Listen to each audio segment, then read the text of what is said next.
নমস্কার বন্ধুরা, কেসি কিচেনে সবাইকে স্বাগত। আজ আমি নিয়ে এসেছি কফির ডাঁটা দিয়ে একটা চচ্চড়ি। চলো দেখে নিই আমি কিভাবে বানাচ্ছি। দেখো, আমি কিছুটা কফির ডাঁটা শাক নিয়েছি, তার সাথে আলু, মূলো, গাজর আর কুমড়ো নিয়েছি। আর কুমড়োর মোটা মোটা খোসাগুলো ছিলেছিলাম, সেই খোসাটাও আমি এর মধ্যে নিয়ে নিয়েছি।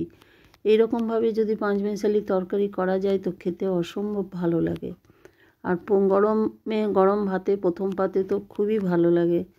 তারপরে দেখো, এইদিকে একটা কড়াই চড়িয়ে তার মধ্যে আমি সর্ষের তেল দিয়ে দিলাম। সর্ষের তেল দিয়ে দেওয়ার পরে 1 চামচের মতো আমি 5 ফোড়ন দিয়ে দিলাম। 5 ফোড়নটা গরম হয়ে যাওয়ার পর আলুগুলো যেগুলো আছে, আর আমি 2টো শুকনো লঙ্কা এর মধ্যে দিয়ে দিলাম। প্রথমে দিতে ভুলে গেছিলাম, সেই জন্য একটু দেরি হলো। তারপরে দেখো, আলু, মূলো এগুলো যেগুলো সেদ্ধ হতে একটু সময় নেয়, সেই তরকারিগুলো আমি দিয়ে দেবো, বা গাজর এগুলো দিয়ে দেওয়ার পরে একটুখানি বেশ ভালো করে ভেজে নিতে হবে।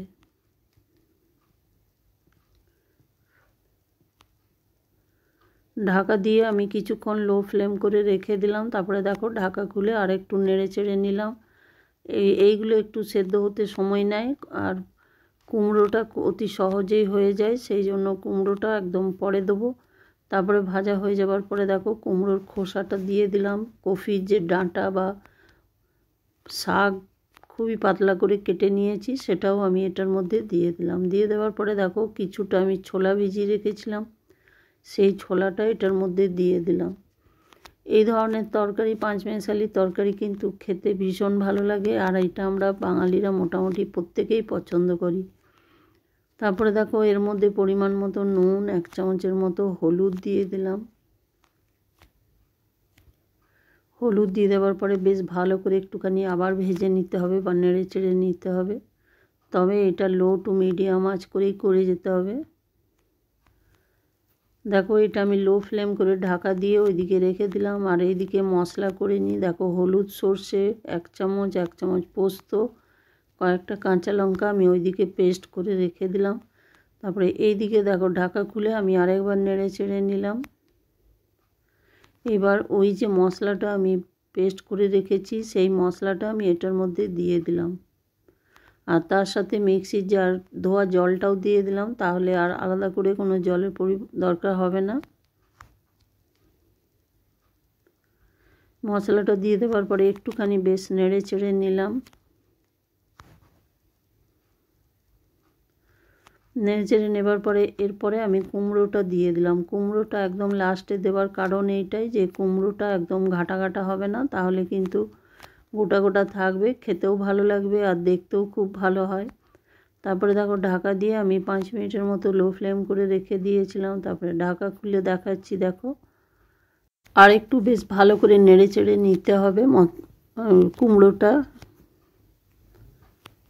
একটুখানি মশলাটা দিয়ে দেওয়ার পরে ঢাকা দিয়ে জল দিয়ে ঢাকা দিয়ে দিয়েছিলাম। তারপরে দেখো, ঢাকা খুলে আর একটুখানি বেশ ভালো করে ভাজা ভাজা করে নেব। এবার আমি এর মধ্যে পরিমাণ মতো জল দেবো, তবে জলটা খুব বেশি দেব না, কেন কি এটা একটু বেশ মাখা মাখা তরকারিটা বা ঝাড়া ঝাড়া হবে, সেই জন্য কম জল দিলাম, যতটা আলু বা গাজর সেদ্ধ হতে জল লাগবে। তারপরে দেখো, 2-3টে কাঁচা লঙ্কা উপর থেকে দিয়ে দিলাম, আর 1 চামচের মতো এটাতে আমি চিনি দিয়ে দিলাম।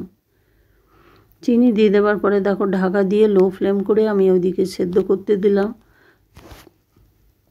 তারপরে এইদিকে আমি কয়েকটা বড়িকে ভেজে নিচ্ছি।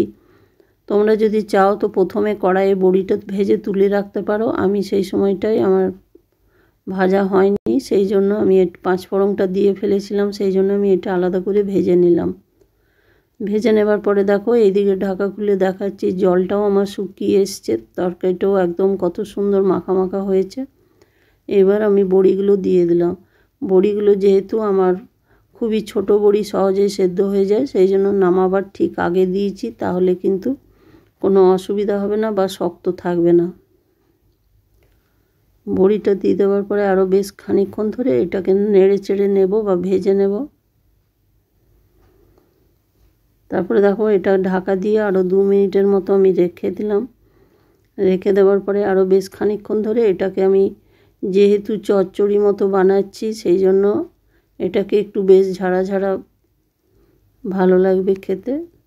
তারপরে তোমাদের বলে দিই, আমার রেসিপি যদি তোমাদের ভালো লেগে থাকে তো লাইক, শেয়ার ও কমেন্ট অতি অবশ্যই করে দিও। নতুন বন্ধুদের সাবস্ক্রাইব করার অনুরোধ রইল।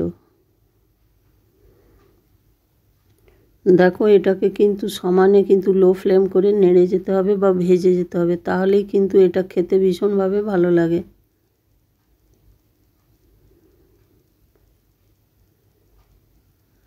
এইবারও দেখো হয়ে গেছে। ঠিক নামাবার আগে আমি 1 চামচের মতো ভাজা মশলা দিয়ে দিলাম। ভাজা মশলাটা জিরে, ধনে আর শুকনো লঙ্কা আমি গরম কড়াইয়ে রোস্ট করে রেখে গুঁড়ো করে রেখেছি, সেটা আমি 1 চামচ দিয়েছি। আর তার সাথে ভাজা মশলার সাথে 1 চামচের মতো আমি কাঁচা সর্ষের তেল দিয়ে দিলাম। কাঁচা সর্ষের তেলটা দিলে কিন্তু এর টেস্ট ভীষণভাবে বেড়ে যায়। তারপর দেখো গ্যাসটা আমি বন্ধ করে দিলাম। গ্যাসটা বন্ধ করে দিয়ে আমি